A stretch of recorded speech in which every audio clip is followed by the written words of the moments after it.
The Water Authority over the last 6 years, Mr. Speaker, has been provided approximately $1.5 billion. And of that, 511.3 million was just for operating expenditure, and 922.6 million was for capital infrastructure, and a significant portion of that, of course, is for the Viria Water Project, and we acknowledge that project. And I think the honourable members are right that once that comes on board, around May, it is going to solve major water problems that we had over the last, so many years. I know Honourable Usumate talked about the non-revenue water. That's correct, and I think it's been a problem for a long time, and that also means, Mr. Speaker, that we are losing not only just the timeliness and the appropriateness of the supply, but also we are losing, in monetary terms, approximately $25 million a year, because of that leakage. So the task for the government, Mr. Speaker, is a big one, and it presents significant challenges for us.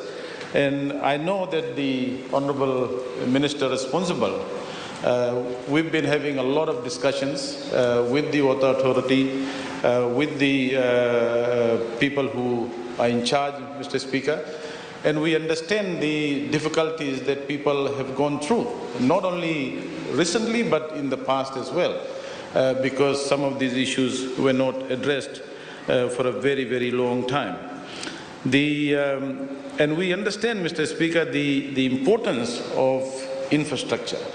If there is a drag on the maintenance of infrastructure, it is a drag on the economy, it is a drag on all the sectors of the economy and the efficiency in those sectors.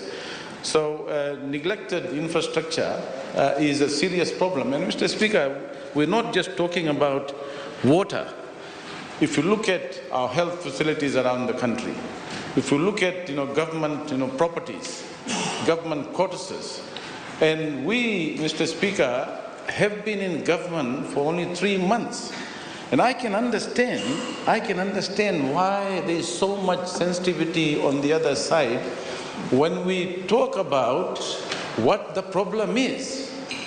Because they can't take the fact that we are highlighting the problems that we have to deal with. We can't solve all these problems in 3 months, Mr. Speaker. I know there are people even outside of this parliament who think that we can solve all the problems that we've been landed up with in 3 months. And I would urge the honourable members on the other side to please have some tenacity to bear the bad news that we are giving to them, to the people of this country, under what happened when they were in government. Because it's important. For 8 years, Mr. Speaker, I sat on the other side, and every time there was a big problem,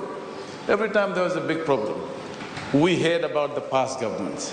We had all kinds of examples thrown at us about what the previous governments didn't do, and sometimes they were talking about what the governments did in the 70s and the 80s.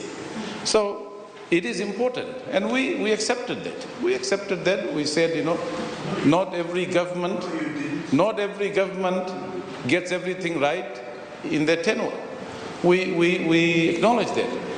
But they also need to, Mr. Speaker, acknowledge themselves that they didn't do everything right. So, for many years, I've had this bragging from honourable members from the other side when they were this side about what the government did. So I would urge them to show some restraint and understand that we've just been in government. And so, Mr. Speaker, when we talk about maintenance, one of the things that we are already discussing, and the honourable members have been invited to the National Economic Summit, and I hope that all of them will turn up, and we can have some good discussion in some of the thematic areas, the specific sectors. And Mr. Speaker, I'll give a ministerial statement on this summit on Wednesday to provide more details.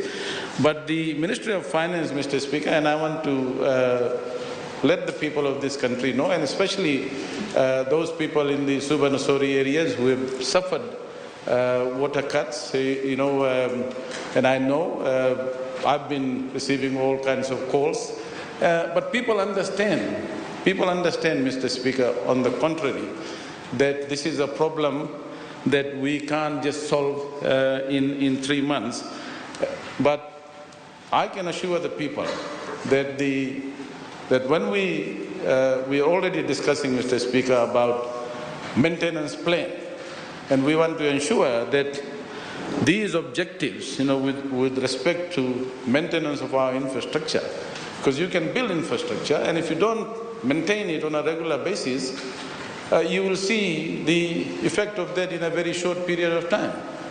So what we want to do, Mr. Speaker, is to ensure that in the next few years, in the next few budgets, we have a very determined, specific agenda to ensure that we provide a maintenance budget, a maintenance plan, so that all the ministers in respective ministries, take the responsibility and ensure that that is done.